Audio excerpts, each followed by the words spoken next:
Hi, I'm Tanya. Welcome to my channel. And today I'm going to talk about a book I read called Anti-Diet by Christy Harrison. And she also does the Food Psych podcast that she's well known for. And this book goes over the history of diets, where they came from, the Minnesota starvation study, and the way diet culture plays into our everyday life, stealing our time, our money, our creativity, making us just think about shrinking our bodies or looking a certain way when we could be using our brains to do something to make changes in society instead of to conform to society. And I've read books similar to this, and I have heard this particular topic come up about diet culture and trauma, because when you're in diet culture, it is traumatic. When you're basically starving yourself, your body will go into the fight-flight mode. But also, like me personally, I feel like, I don't know if trauma comes first or diet culture comes first, or they kind of coincide. But with an eating disorder history, I've also had trauma in my childhood, in my marriage that now is over, but there's still lingering stuff because he hasn't moved out yet. And so I'm still dealing with a lot of the effects, and as much as I thought I had healed from my eating disorder, I feel like there's still a few more steps I have to take. And some of those things that I've noticed are, I still have a hard time not hearing some of the diet voices, like, you need to fast, you're not hungry, you don't have a reason to eat, you shouldn't eat that food, it's not good for you, or the morality of food, second guessing myself, I haven't been sleeping well, and whatnot too, because I've been trying some different things. But then I noticed that I get inflammation from certain foods, I get tired. I don't know if it's just because I've restricted them off and on for so many years, or if it's my body trying to heal. But it's just really interesting to see the effects, because it's hard to rest and digest if you're still in a trauma situation, because your body wants to fight, flight, or it will freeze. But either way, you're not in the present moment. You're not chewing your food. You're not having the salivation glands if you're not sure if you're hungry, because you're ready to react to the trauma. And so if you're not in the rest and digest mode, you're not going to be digesting the food. So then I question, is that why I have a hard time digesting certain foods? Why I get headaches from them?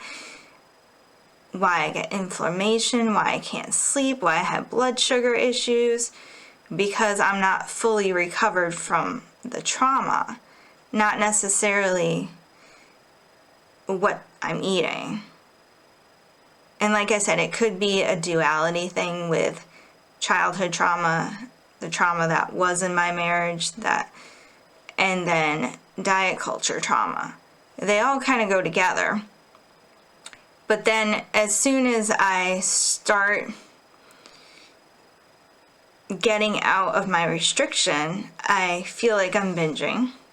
And then I'm like, okay, I can eat all these foods. And then I go back to restricting. And it seems to still go in cycles, and it's possible that it coincided with the trauma cycle that I was in for most of my life, because I never knew it was coming next. So I couldn't just fuel myself. So then I've heard it's hard, because a lot of people are like, well, fasting, if you fast, intermittent fasting will help blood sugar issues. It will help inflammation. It will help this and that and that and that. I don't don't know which studies they're technically pulling from or what sources they're using or twisting to say that. But then I've also heard people say if you have a history of eating disorders, you shouldn't fast. My hunger signals are still off. I don't always know what I want to eat. I often allow myself to only eat a few foods, even if I have access to more foods, because I feel like when I have access to too many foods, it confuses me, because I still have some of those voices in my head telling me different things. So it's just some things I've thought about and I'm working through.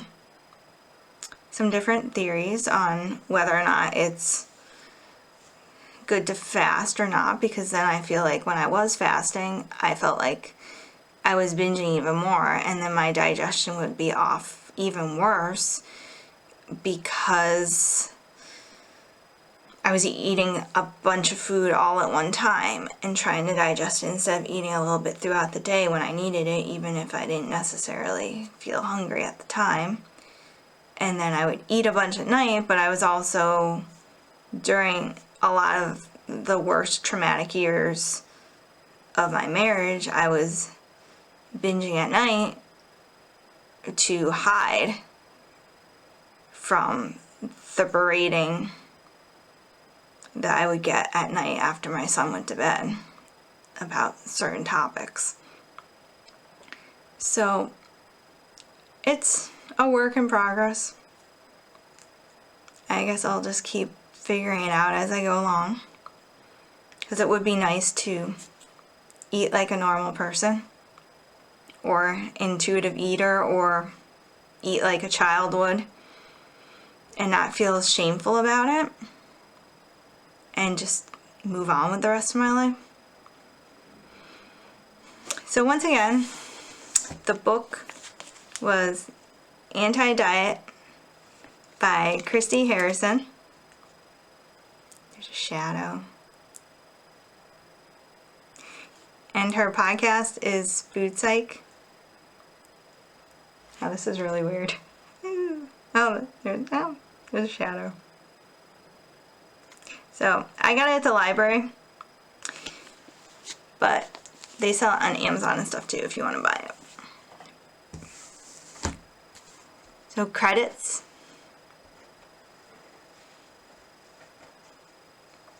If you like what you're seeing and hearing in these videos, or at least if you empathize with it, please hit the thumbs up button, hit subscribe, and make sure you click that notification bell so that you find out when the next video has gone live.